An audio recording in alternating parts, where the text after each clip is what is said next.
So today we are going to talk about inference scaling.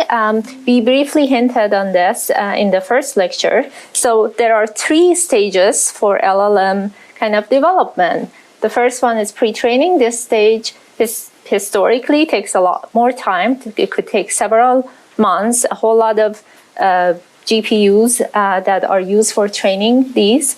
And then there's the fine-tuning step. Usually this is a less, or historically has been a less kind of compute-intense process. If you're talking about trillions of data tokens in the pre-training side, on the fine-tuning side, this is orders of magnitude less data that we use for fine-tuning. And then there is the inference part, where we get to use the model, and we are going to see different ways that at inference time we can make the model be better and become more useful without changing the parameters of the model and without any kind of fine-tuning of the models. So let's first start with the large language monkeys paper. Again, you are familiar with the infinite monkey theorem by now because we discussed it on Monday. But to recap, the idea of this paper is that we have an LLM and we have a problem as input. Instead of generating the response for this problem only once, we are going to repeatedly ask the same input problem again and again. This could be a number of times, it could be 10 times, 100 times, and so on. And we will see how that affects the performance. And then we are going to have a verifier that can tell us which one of these responses were the correct response. And then that is going to be the output of this system. The reason we like that is that by doing this repeated sampling, we can make models that are inferior. For example, a Llama 3 8B or 7EP that is not as capable as GPT-4 with single attempt, but by doing this repeated sampling and selecting the correct one among the generated candidates, we can significantly improve the performance of these inferior models and make them better than these larger and proprietary ones. And these are here, you can see examples across really hard math, coding, and different styles of math problem, question answering problems. Is this clear to everyone?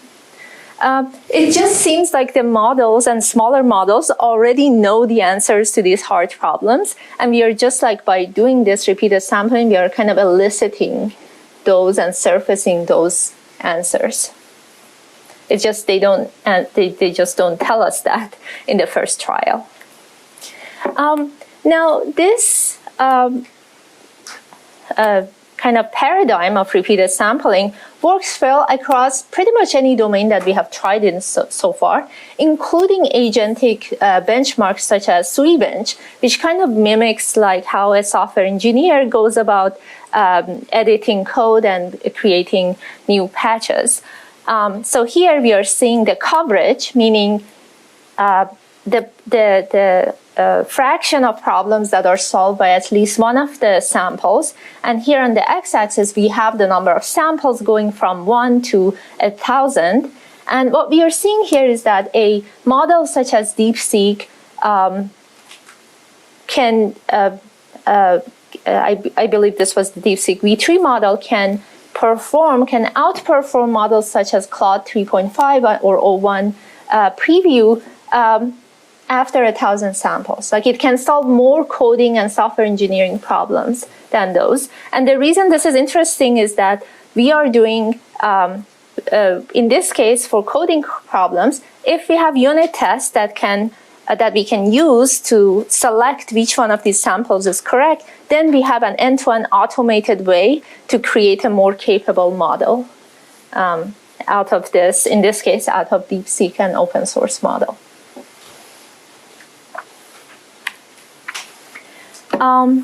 Now, again, we saw pre-training scaling laws in the last class, and that was we can predictably kind of reduce the test loss given these equations in this paper, and these equations might change given the setup, but there is a predictable path to increase data amount of compute used and the number of parameters in the model, and use that to kind of predict or reduce the test loss. So this is for pre-training, but it turns out we can define a similar scaling loss, but this time for inference or test time compute.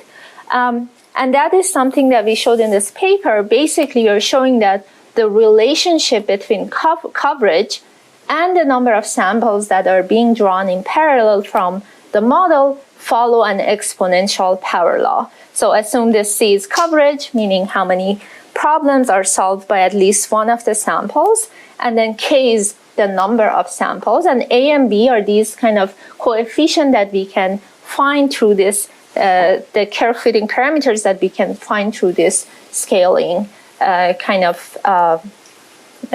scaling behavior of the model. So concretely, as we scaled the number of samples across a range of models from Llama 3, 8B, 70B, and models like Gemma or Pythia, and this is for various range of parameter sizes, going from 70 million parameters all the way to 70 billion parameters.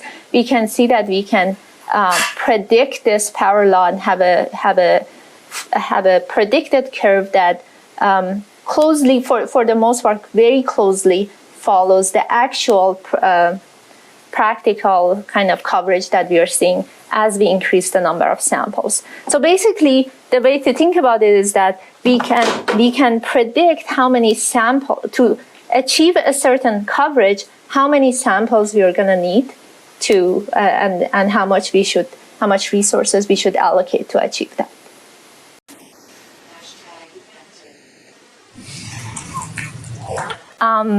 And again, these curves show that this behavior is true for a range of models and a range of parameter sizes. Again, I think one of the very interesting properties that we saw here is that for a very small model, like a 70 million parameter, we also see this scaling behavior. And of course, this is true for much larger models as well, and it is true across domains. Now, we looked a bit more into why we see this kind of power law behavior in repeated sampling. Because it might be at first a little non-intuitive, because if the probability of the pass at one being correct, the probability of a correct response to a question is, for example, P, then we can calculate the probability of at least one of the answers being correct at K for an individual problems. So for problem I, if we have the pass at one for problem I, we can calculate directly what is pass at K for problem I with this exponential equation.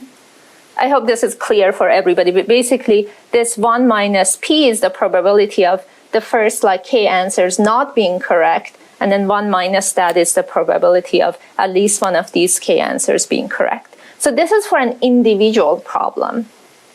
But what we are seeing that across a suite of problems, we are seeing the power law, scaling law, meaning across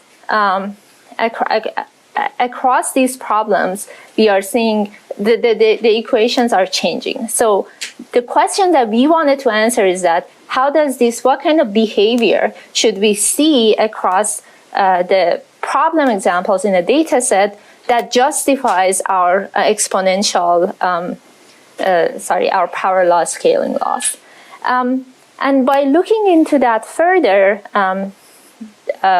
what was observed is that in order to have the scaling laws that we observed, there has to be the sufficient and necessary condition for it is that we have a long tail of hard problems. Basically, from a mathematical perspective, we are going to need that, because this is the power law scaling, this is the per problem exponential scaling laws, and this is like we need to have these sort of curve for the pass at one of problems in order to justify this power law scaling. And empirically, when we looked into the problems, we saw that this condition holds. And again, what this condition is that we have a long tail of really hard problems on the most complex side of things. For example, let's take a look at this model and the count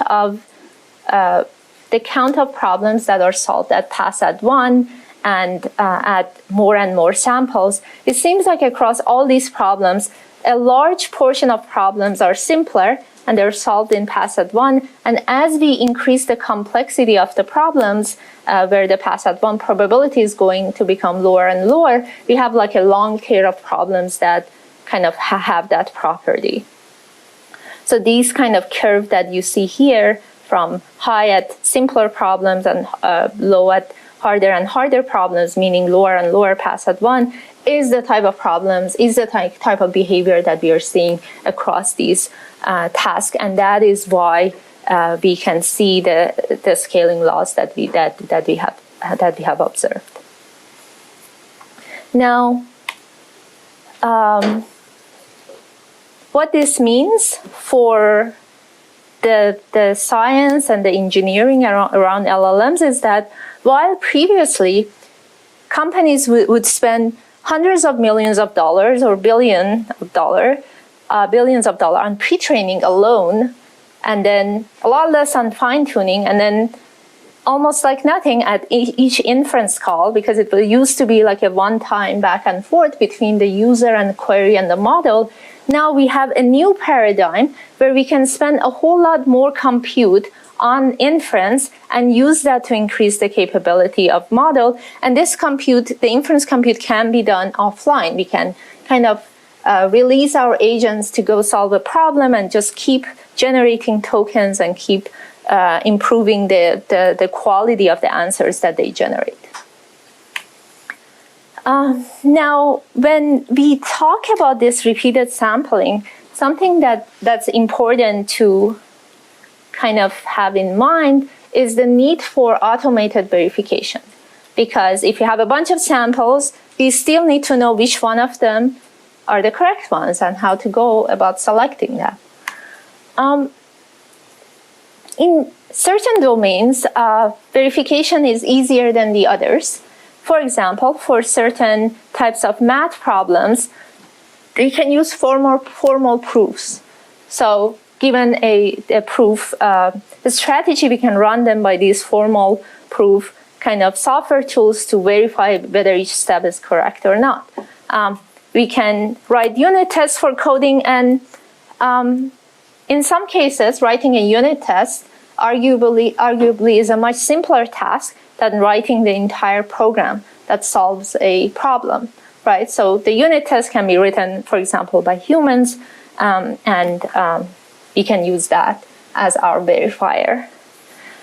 There are other cases like AI as a compiler, and this is one of the projects in the lab and the direction that I'm very excited about, and that is when we can generate compiler like lower level code like CUDA for a source code like PyTorch with LLM. And the reason this is verifiable is that, for example, here, we can always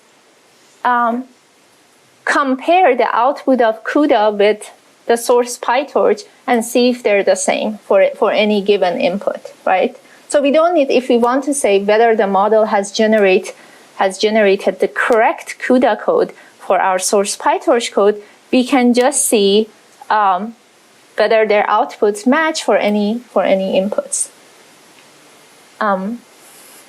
For those of you who are not familiar for CUDA, I hope you all are, but it's like a lower level language for writing more hardware aware and optimized for hardware code on GPUs.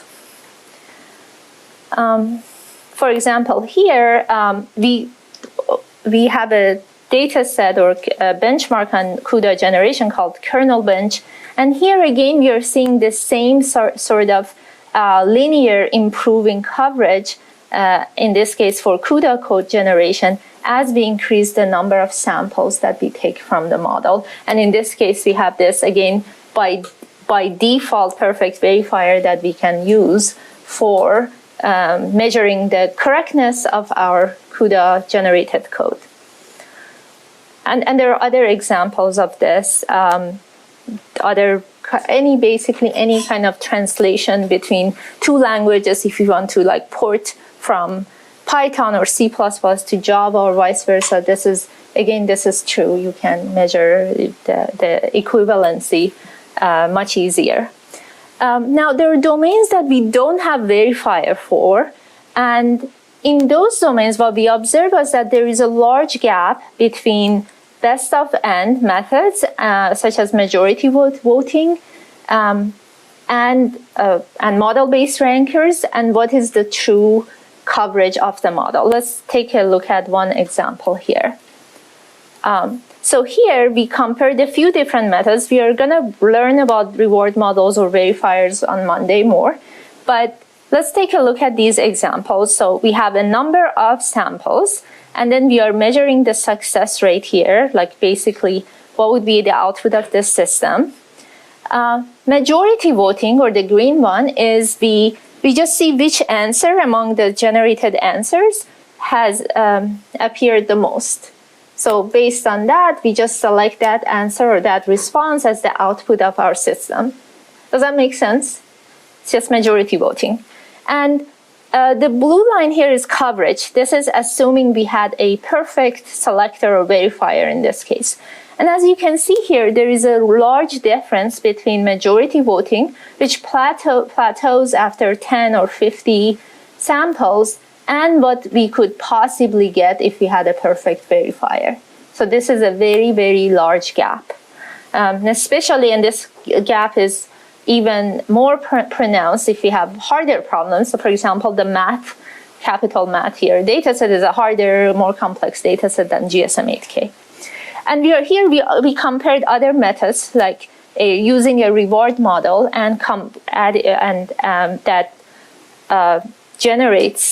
that measures, gives a reward per answer, and we take the best of those, or ways to combine these two. So we'll learn more about these reward models. Basically, they're LLM-based kind of LLMs that are trained to kind of score the response quality. And even with those, there is a large gap.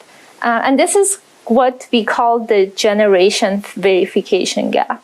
So the generation, it turns out we can generate a lot of good responses, but the verification is basically this gap tells us how much we can actually capture those responses or those correct answers.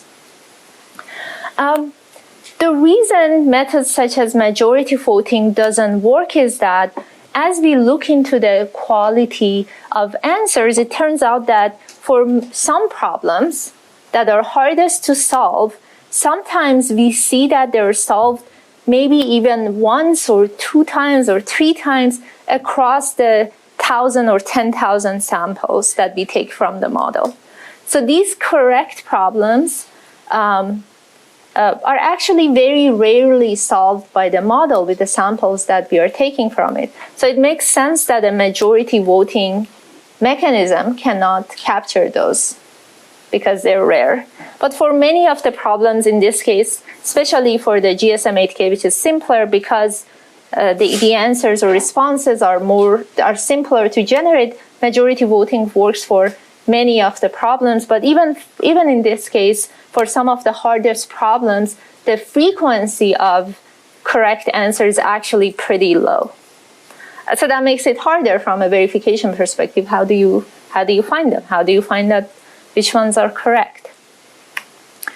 Now, I want you to, here are some questions some discussion questions that I want to put it here for something like 2 minutes or so. And I want you to think about it. And hopefully we'll have some volunteers and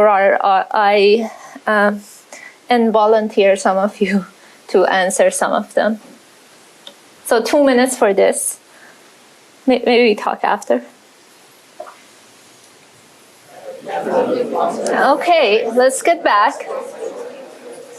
Who wants to answer question 1? 'Cause I'm very interested in how you would build on this if you were to do some research here, or what takeaways you got from these papers. Anyone? Yes. One takeaway is that sampling many answers and choose, like if you have a good verifier, it greatly helps with your accuracy. And the second takeaway is that the quality of the verifier is very important in this approach. That's right. Anything else?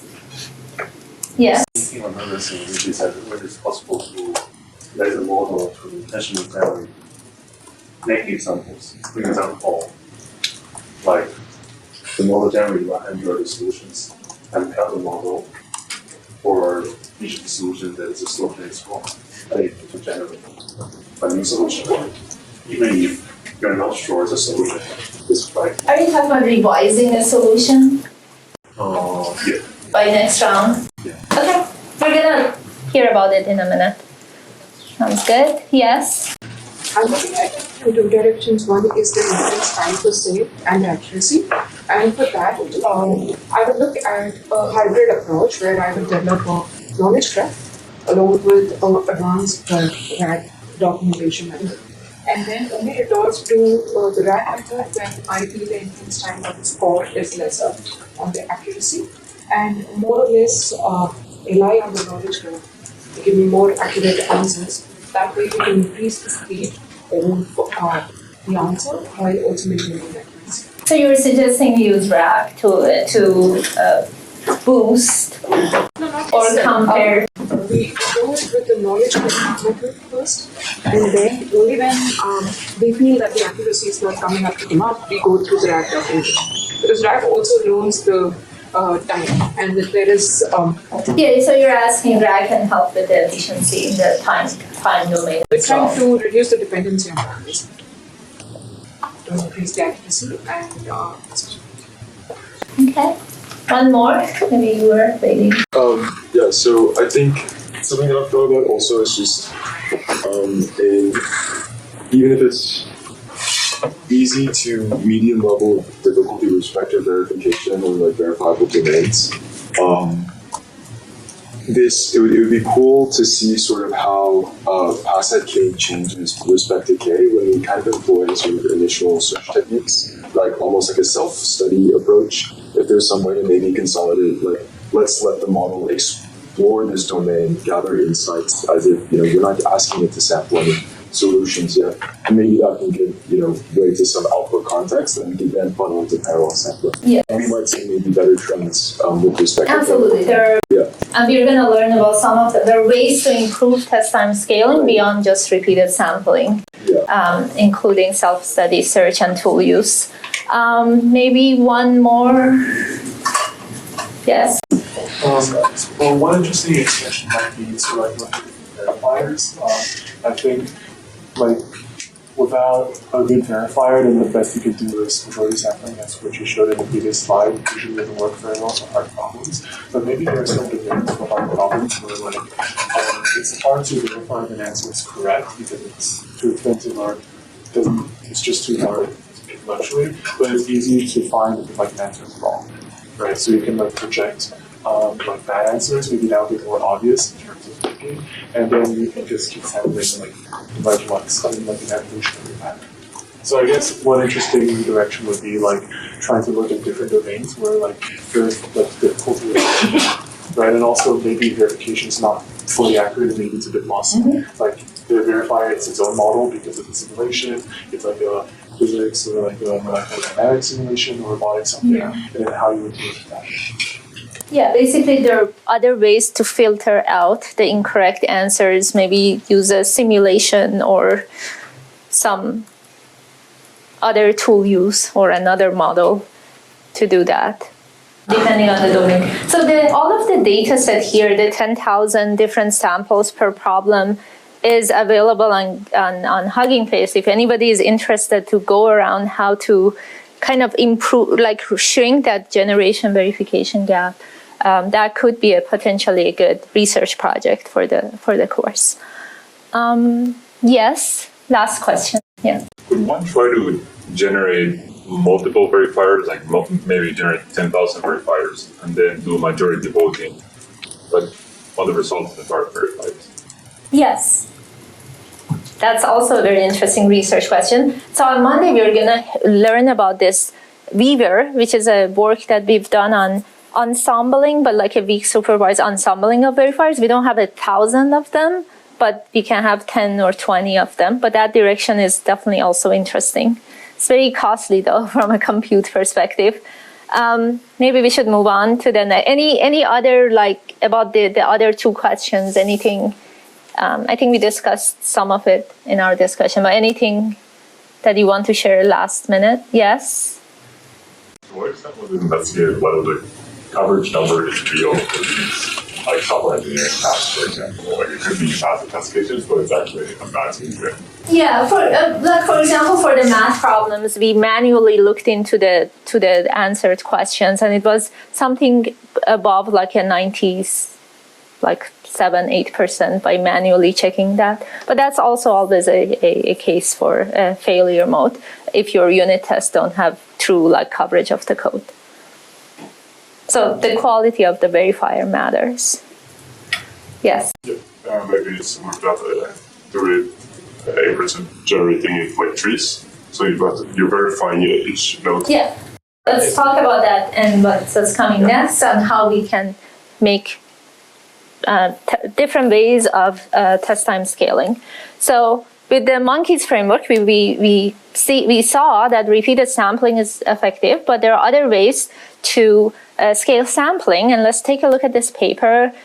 Scaling LLM test time compute optimally can be more effective than scaling model parameters. We're going to touch on certain aspects of it that is most relevant to test time scaling. So there are two ways, like parallel sampling is one way for us to generate multiple answers per input question.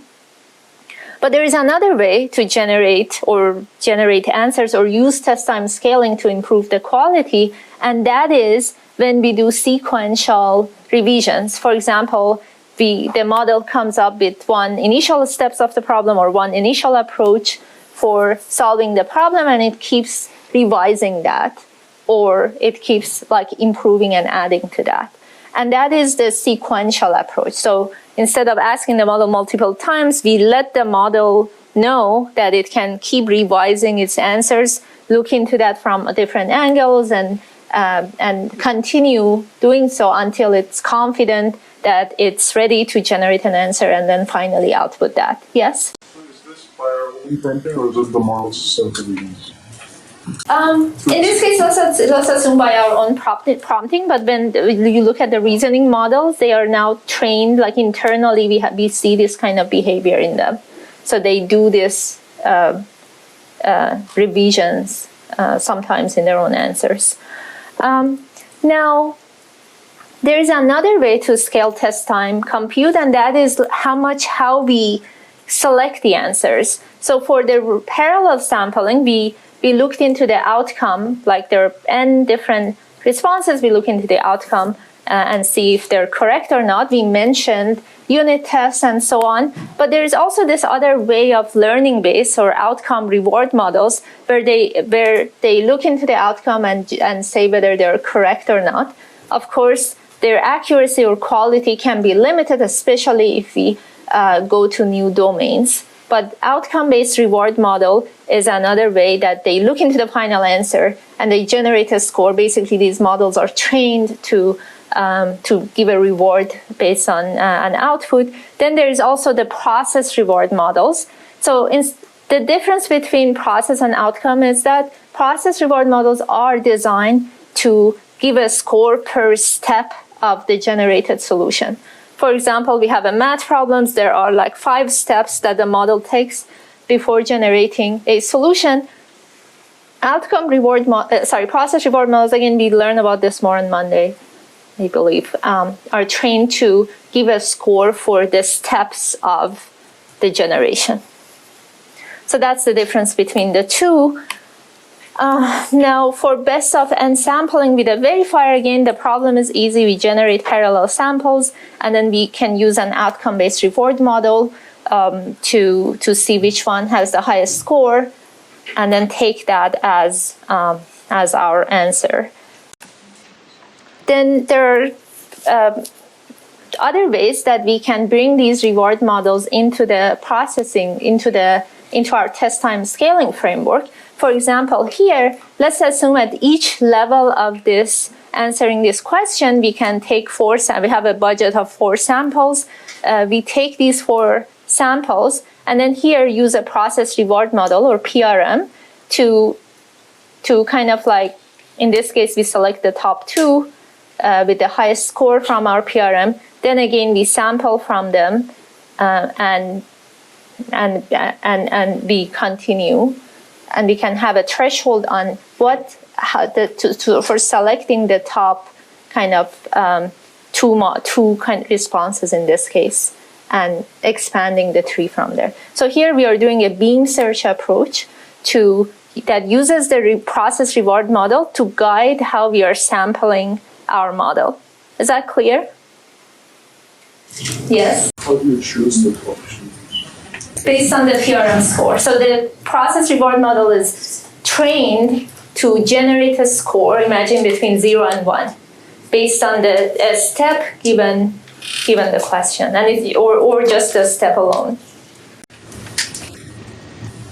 Is the PRM fine-tuned from the language model? Yes, PRMs are generally also fine-tuned from language model. As you can imagine, they would work better for in-domain kind of types of tasks. So if you have a certain task that you want to, a certain benchmark that you want to optimize for, of course, training a PRM on like a subset of that task helps you with test time scaling on that task better than across new tasks. But because they're language model based, they do exhibit some generalization across tasks as well. Yes? For the process reward, is this a reward that's being computed in practice? I don't know what the research is, like per token that is being done, or maybe like blocks of tokens and then it's being computed? Yes, it's not per token, it's per like step. Like imagine, and this is something we're going to learn about in future lectures. Imagine these are like a math problem, and then there are steps to answer that. Like in one way to do it is to have humans annotate the quality of each step, like yes or no, this is good or bad, and then training the model based on each step, which could be like, you can assume it's like one kind of intellectually meaningful chunk of the result. Or it could be, you can define it as a sentence and so on.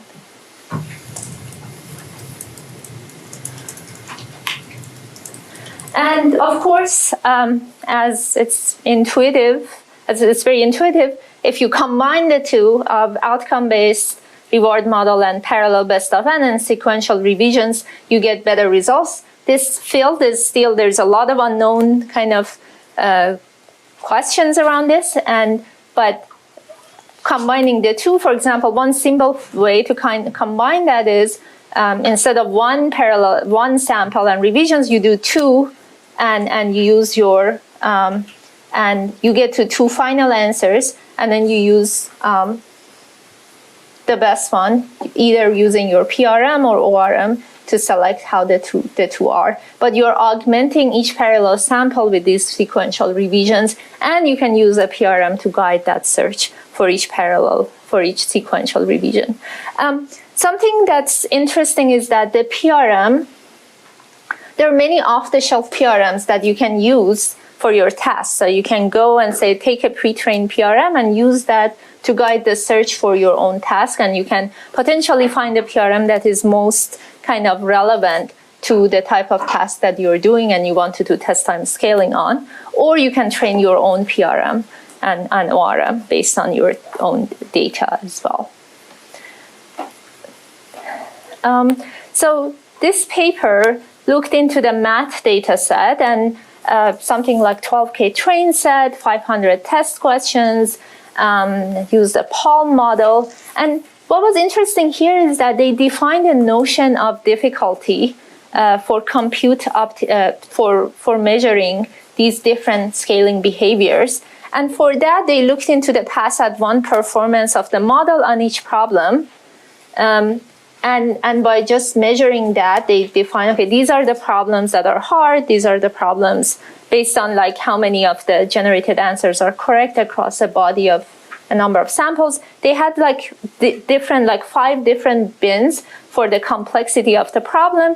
And they did that, as we see, to kind of get some conclusion about what test time scaling works better for harder or easier tasks.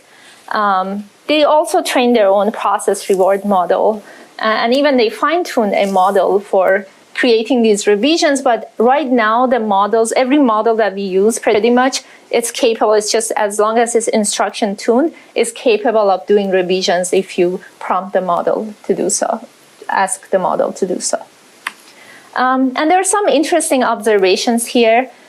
For example, here is the majority voting for these problems, the accuracy as the generation budget increases. And then this is the purple one is the ORM one, and the green one is the PRM one. And then the blue one, if you really try to optimize different ways of mixing and matching things. And this area is the one that still is an open research. Like, how do we do that? How do we go about mixing and matching revisions and parallel scaling to optimize the test time scaling? Because at the end of the day, we want for each accuracy, we want the minimum generation budget to hit that accuracy. And in a few slides ahead, we talk about one method to optimize this scaling and budget, performance per budget. They also looked into these different bins of difficulty. So number 5 is the most difficult questions because the accuracy is the lowest, and number 1. And then here on the right, there's these colors is the sequential to parallel ratio. And while they're saying that, okay, for the easier problems, it seems like this darkest, kind of the darkest purple color achieves highest accuracy. And that's where we have a lot more sequential kind of tokens compared to parallel. When the problems are more difficult, and to some extent those are some of the more interesting problems, this optimality is kind of harder to say. It's harder to say whether it's sequential or the ratio changes, even from bucket 4 to bucket 5. On how you should allocate that.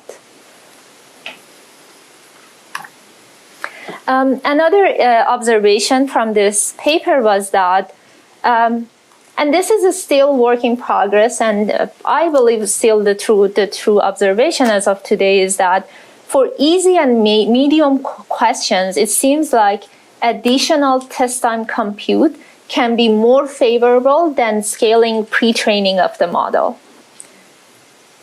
So here we have these two, like the easy are the green, medium is blue, and orange is the hard questions. It seems like if we look into the ratio of inference tokens to pre-training tokens, it's positive here.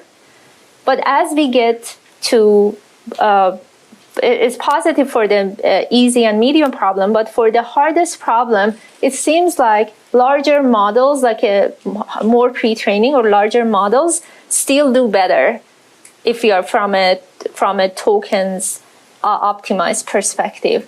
And this is something that we have seen in many of our research in the lab or around the lab as well. It seems like models, simpler, like open source models or smaller models are becoming more and more useful as we take more test time compute, apply more test time compute on them. But still, for the very, very hard problems, still the frontier models, which presumably use more pre-training and they're larger, they do better, even if we had a whole lot, like infinite budget for test time scaling. Of course, we don't have infinite budget, but any reasonably large test time scaling. Yes? In this case, how are you counting inference versus pre-training tokens? Because it seems like for inference tokens, you use it once for like 1 task time, whereas for pre-training tokens, it's like you use it once and you can use it for once. Yes, that is true, but in general, but this is still so basically yes. In pre-training is done once, but scaling is every time, right? Every time we run the model, but still.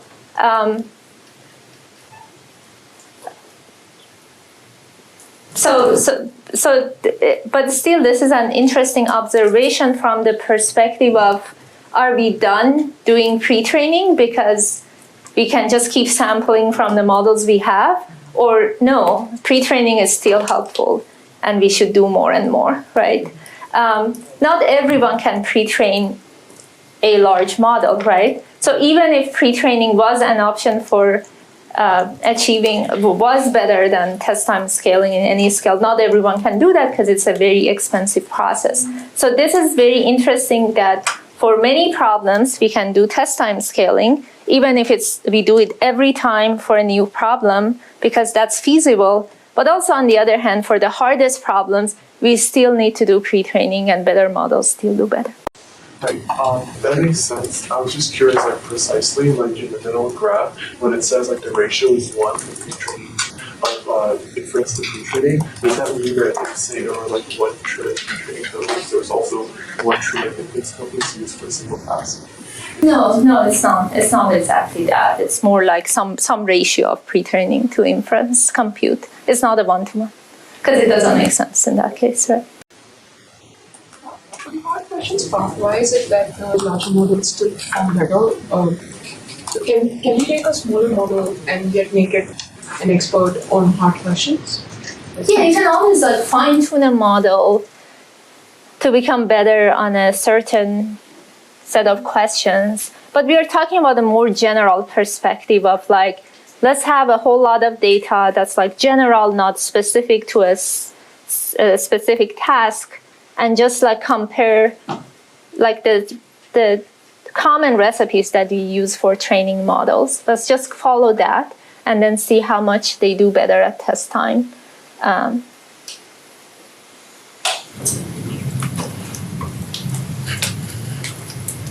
Any other questions? Okay. So here are, maybe we discussed some of these already, but here are some more questions that I give you another 2 minutes. Let me check the time. Yes, we do have time. To think about this. I think this helps you kind of like absorb some of the topics that we learned or heard about in the previous slides, and then we discuss them in 2 minutes. Okay, should we start? Anyone wants to add any comments here or any questions you might have? Yes. So do you try sequential and you try parallel? What about tree search? And in that case, like you're kind of doing the... You're mixing the both. Yeah, you're kind of mixing, right? Yeah, there is no universal answer that can be there, but the general sentiment was that does better, like some sort of combining the two. Yeah, but what if, like, you do some kind of like pruning and like reduce a lot of the compute that you're doing, right? Or like reuse compute that you're doing because it's a tree, like yes, right? Yes.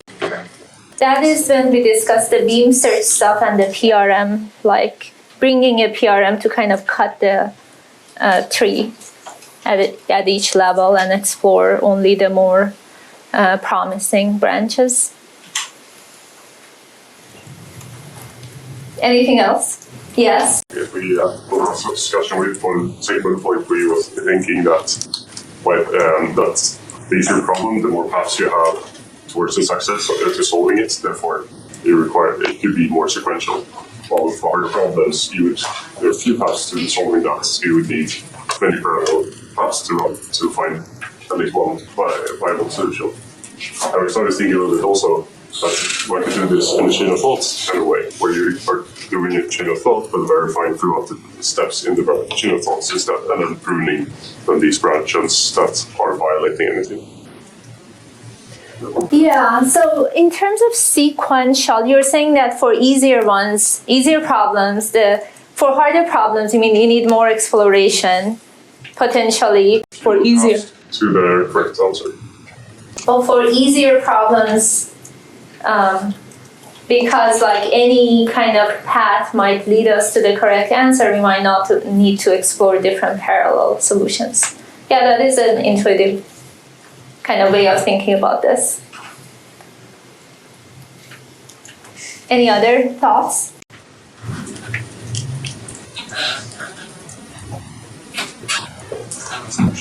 In general, this is a very interesting kind of problem to think about. Let's assume that these tokens that you generate is like a knob that you have to increase the quality of the responses. How do you allocate this knob? And how do you elicit these generations from the model? So let's think about, in the following, I'm going to talk about one way to optimize these kind of test time scaling to generate optimized answers, and that is the Arkon paper, an architecture research framework for inference time scaling. So the problem state, and your TA is one of the co-authors of this work. So the problem in this paper is that, again, we are interested to see how we can mix and match different inference time scaling methods to build the kind of optimize the frontier of capability or correctness versus cost. And the other thing that, again, all of these questions basically saying the same thing, that how we can optimize assigning inference compute to different tasks, and basically design mechanisms that gets us to the high quality answers while not wasting too many tokens and generations. So here is the in this case, we thought of inference scaling in this project as like an inference architecture design problem. So here is how this the Arkon framework works. On the input side, we had a set of target benchmarks that we wanted to get good results on these benchmarks. So these are the benchmarks we are optimizing for. There's an inference call budget. And then there's also a set of available LLMs, because we can always mix and match different models also to get to a correct answer for an input question.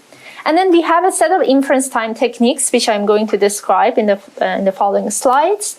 And then we designed this optimizer. It's called ITAS. It's an inference time architecture search that basically tells us how to put together these different models and different inference time techniques together, whether it's parallel sampling, sequential, and all that, in order to get high quality results given the budget, the inference call budget that we have. How to optimize the quality of results based on that. And then the output is this architecture that mixes and matches these different techniques and models together. So let's take a look at different inference time operations. So first we have we called it the generation, but this is basically just sampling from the model. And this can be part of the repeated sampling approach, right? So if we generate we use n generations at a time, that means we have generated n different responses to our input question. So that's one type of inference time scaling. Another one is fusion, which is surprisingly a very effective method. So fusion is, let's say we have k different responses, and we want to generate one output response out of these k. Fusion takes an LLM and asks an LLM the same exact question that I just said. Basically, it says, here's the input question. Here are k different responses to this input question. Given all of this, generate or synthesize one output response for the input question. Basically, we are showing all of the k generations to the model such that the LLM can generate an output answer while being aware of all the possible ways that this question is answered. And this is kind of, it goes under the category of sequential update, right? We have these parallel samples, but then we are kind of fusing them into one answer. Then there is the critic, which basically for any given response, we can ask a model to generate or describe the weaknesses or strengths of these response. And that could be one kind of inference scaling action. And then we have the ranker. This is, again, these are all prompting-based optimization for the model. We haven't trained the model to do this specific test time scaling task. We just asked the model in the instruction prompt that can you rank these generated responses from the previous step based on their quality. And then the verifiers returns the response with while also talking about the reasoning of why it came to this kind of way to score a certain answer. I'll get to the next two, unit test generation and evaluation in a bit, but just to show you how effective these different inference time scaling techniques are, let's take a look at this win rate. For what task? We don't have the task here, but it's one of the tasks of like one of these benchmarks that, I don't know if you remember the task. Yeah. So it's some question answering reasoning benchmark. So here, let's take a look at how these things work. So first we have, let's say we have a number of repeated samples from the model. It goes from 1 to 10 on the left side. Let's focus on the graph on the left side. And then the orange one is the kind of worst possible way of approaching it. We just randomly select one and look at the quality and the correctness of this response. The green one is when we use the model to rank the responses, and we select the top one ranked by the model and report that. That already does better than the orange one. The blue one is oracle selection, meaning let's assume we are not mixing these responses in any way. We just select the best one generated. Let's say we have an oracle verifier that can tell us which one of these is correct. And that obviously does better than just asking the model to rank them because it's an oracle verifier. And then we get to the red one, which is when we use the fusion. So basically for each point here, let's say we are at 5, the red data point is basically we have given these 5 responses to the model and asked the model to synthesize one final answer, given all this information. And it's so interesting, and this paradigm is so powerful that that can on its own improve the quality of responses over oracle selection. And then finally, the purple one is where we, instead of fusing all the responses, we first selected the top 5, and then we went about fusing them. So it seems like some sort of a filtering of the two does better. Now on the right side, we are doing a different experiment, and that is we are, on the left side we had only one model generating everything. On the left side we were adding models. So first one is just one model generating one answer. 2, the baseline is 2 different models generating one answer, and 10 is 10 different models, each generating one answer. And we see that, of course, the random result becomes worse because the model we looked on the left was, I think it was among the better models in this ensemble. But we still see the same trend even if these responses are coming from different models, like basically the same trend of how these all follow each other. Yes? Which model does like fusing? If you're using like 10 different models, you're asking like something else to rank or fuse your. I think it's the model number 1 in this case, the model that was in all of those. And this was kind of the way we created the ensemble, was first with the best model and then added the second best model and so on.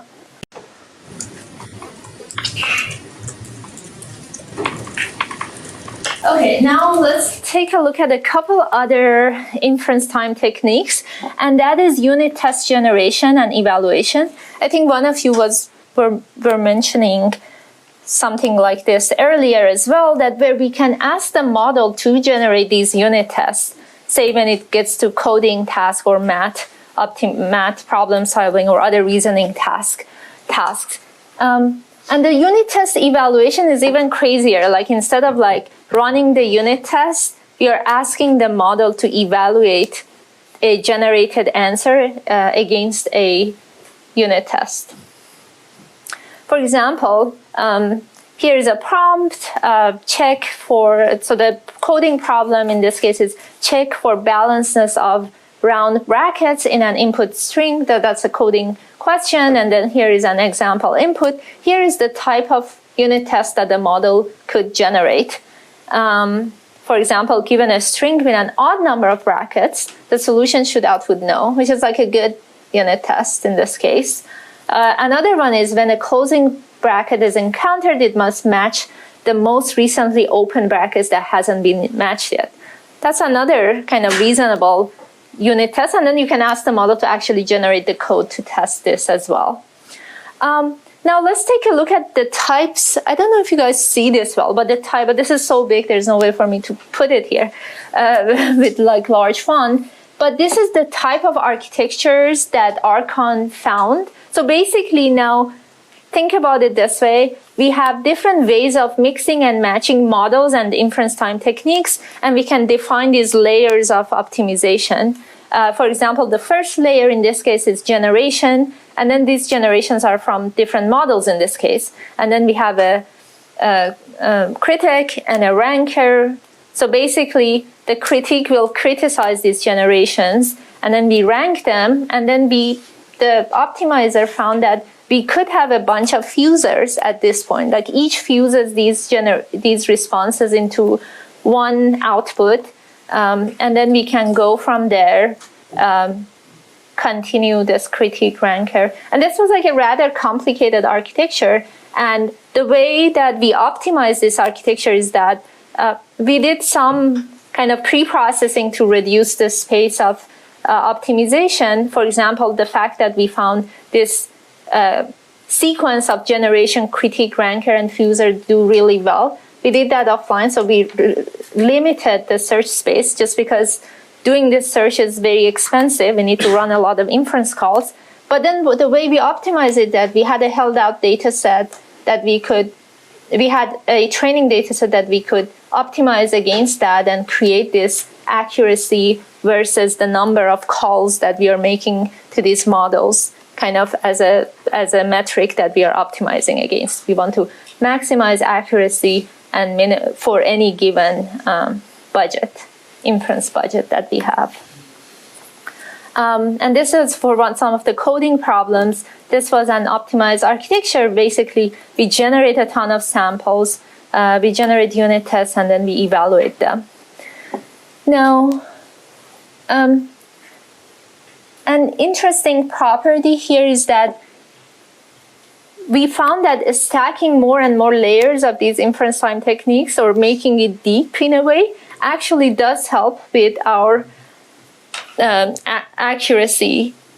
In this case, for example, the rightmost pink graph is where we have an ensemble, meaning we have different models in our loop, and we have 3 layers of critiques and fusers, and a final fuser layer.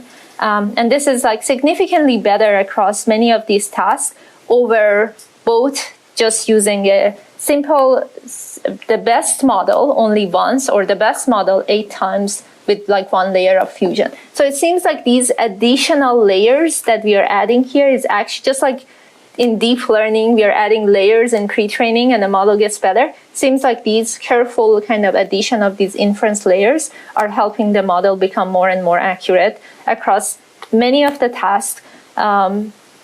This is true.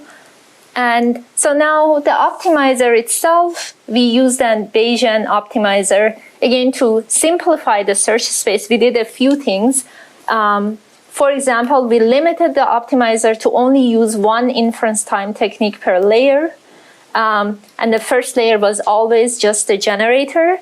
And then we had this cascade of ranker, critic, verifier. They could go anywhere, but we made certain kind of modifications to the search space. For example, a critic should go before a ranker or a fuser always, because we did some testing locally and saw this is a better choice.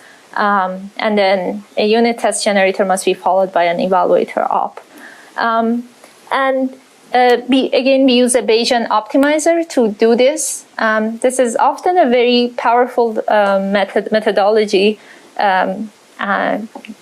A ton of good open source software to do Bayesian optimization for you. Basically, you have this search space that you want to configure it with different kind of choices for the architecture, and the output side you have the accuracy and you want to optimize for that. And this does better than greedy search or random selection. We are much more sample efficient in terms of number of configurations that Arkon searches until it reaches a final kind of architecture. And we can define different objectives for it. For example, available models, inference time, inference cost, budget are one of them, are some of them. The thing that I want you to pay attention to in this graph is that this interesting property that Arkon is at the end generating one response at the very end, right? So it's like you're optimizing pass at one at the very end. And what was interesting here is that while using just the open source models, we could match or exceed these closed source models at the time, the frontier closed source model at the time, by a large margin across many of these tasks. In terms of pass at one, here's the average pass at one improvement. And not only that, we could train Arkon to be task specific. So when we are doing the Bayesian optimization, we only look into a certain task and we test on that. Or we could train Arkon to be general purpose. So we wanted it to do good across many, to do well across many tasks. And even that, the general purpose one does really, really well and better than the frontier models across these tasks. And that was like a very interesting observation, that you can design these inference time architectures that do well beyond the task or the limited tasks that they're trained of. So on average, in this case, we were outperforming GPT-4 or Claude 3.5 Sonnet in pass at one by an average of 14.1% across these instruction following, reasoning, and math and coding problems. Here are some questions, but that I want you to think about, but since we're out of time, hopefully you think about it yourself, and hope you have a happy weekend.